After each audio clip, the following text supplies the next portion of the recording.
que ayer fue 2 de octubre. ¿Y qué es el 2 de octubre? Yo creo que en México ya nadie sabe. Y los que lo saben porque fueron militantes en el movimiento del 68, miembros del Consejo Nacional de Huelga, como Pablo Gómez,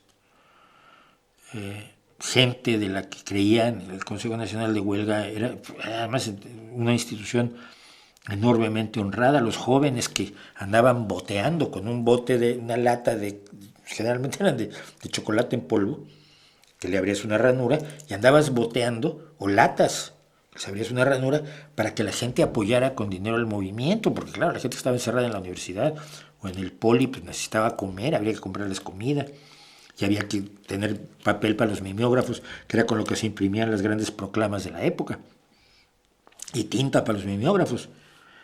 Y los jóvenes salían a pedir dinero para el movimiento era maravilloso. Un movimiento que pedía que se respetara la Constitución, que ahora la están haciendo pinole, digamos en México, le están haciendo polvo, los mismos que la defendían en 1968. Los mismos, muchos de ellos los mismos, algunos de ellos los mismos. La gente que no sé si salió ayer a la calle o no, a decir 2 de octubre no se olvida, no tiene idea de lo que está hablando en general. Lo que ocurrió en México fue un abuso de autoridad. Después de una pelea entre dos grupos de preparatorianos, de chicos de entre 17 y 18 años de edad, que se sacudieron las muelas un rato en lo que es la Ciudadela, en el centro de México, y luego la policía llegó y les pegó. Oye, es que ya acabó la pelea. Ah, no, pero yo de todos modos vengo a pegarte, porque para eso estamos. Era el grupo antidisturbios en México, que eran los granaderos.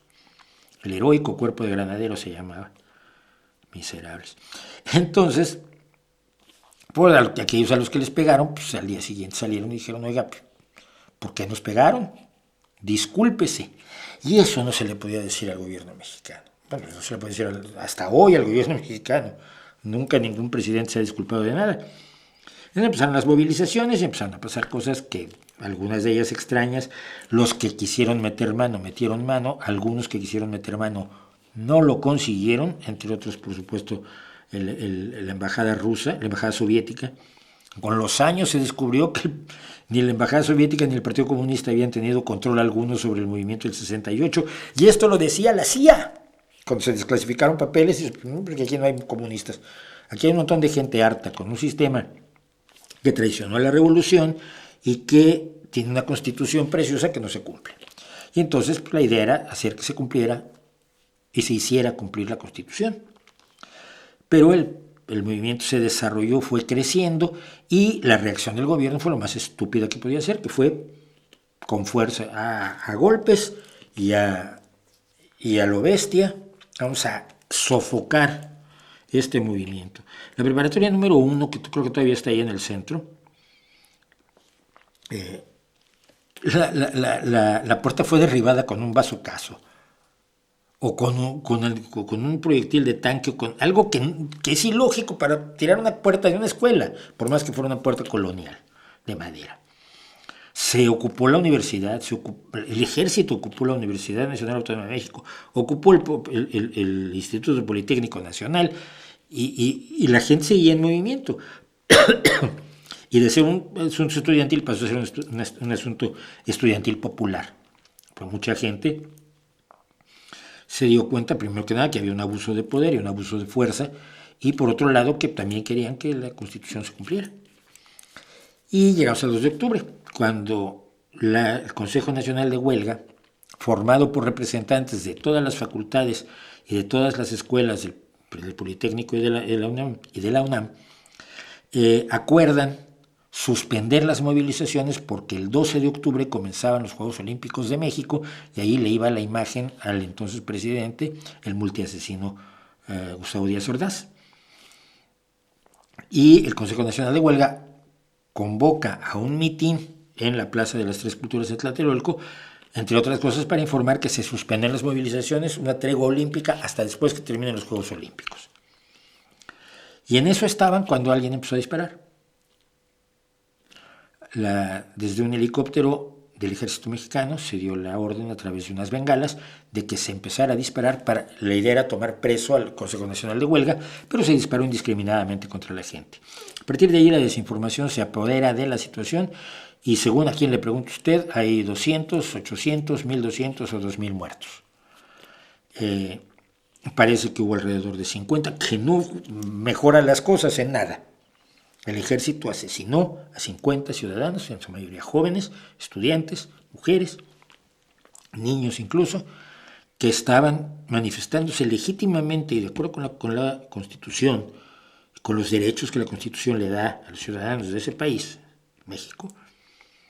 Estaban manifestándose y además estaban diciendo al gobierno que no le iban a mover el agua durante los Juegos Olímpicos porque pues, así demostraban la buena fe que tenía el movimiento, que probablemente es el último movimiento moralmente defensible del todo que tuvo la ciudadanía mexicana.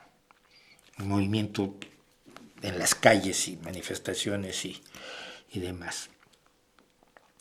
Y entonces lo que se recuerda el 2 de octubre es fundamentalmente el acto de fuerza de un gobierno incapaz del diálogo, porque se le pidió el diálogo en todas las ocasiones del mundo, porque no se pedían locuras como las que llegaron a pedir luego otros movimientos de huelga en la Universidad Nacional Autónoma de México misma, sino que se pedía un pliego petitorio con 7 puntos perfectamente delimitados, entre los cuales estaba, por ejemplo, la destitución del jefe de granaderos que había mandado a golpear gente por todos lados durante meses ya. Pues esto empezó en julio. Estamos hablando de un movimiento que se desarrolló durante prácticamente 3 meses, y un movimiento social en 3 meses adquiere una inercia enorme, ¿no? Y la respuesta era siempre la represión, nunca el diálogo.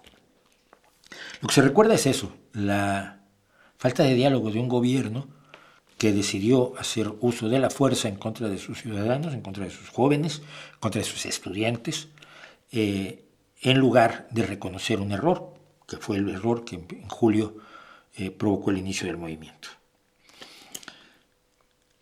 Hoy muchos líderes del movimiento del 68 están en el gobierno justificando la matanza del 2 de octubre, diciendo que el ejército no tuvo ninguna responsabilidad, aceptando que se militarice el país, sonriendo ante la declaratoria de que el ejército es absolutamente puro e intocable en México, y eso pues a mí me pone de muy mal humor.